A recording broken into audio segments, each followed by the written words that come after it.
How to request documents from your bookkeeping clients through organizers. Organizers in TaxDome allow you to collect both information and files from your clients. You can find your organizer templates in the Organizers subtab of the Firm Templates tab on the Templates page. For this example, I'll use this Business Documents Required template, which you can find in our template library. Any template can be freely edited at any time. I'll open it and then I'll make some changes to it. I will click on the settings and enable this toggle to be notified about document uploads that happen through this organizer. Also, I want all uploaded documents to be stored in a specific folder. To do that, I turn on Customize Destination Folder for document uploads and enter the name for this new folder, Initial Business Documents in my case.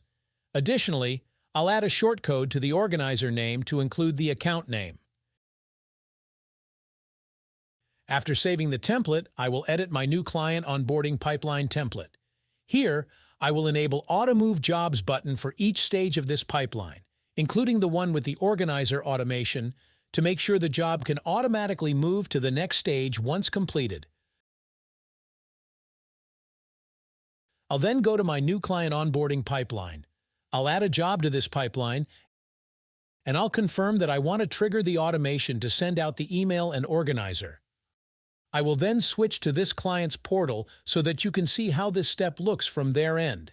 There's a notification on their to-do list for the organizer.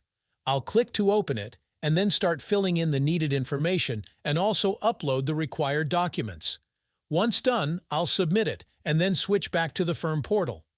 The job has moved into the second stage after the client submitted the organizer, and you can also see the notifications for the uploaded documents in Inbox Plus. You can view the documents at any time, either from the organizer or inside the folder you set for document uploads. In my case, the Initial Business Documents folder.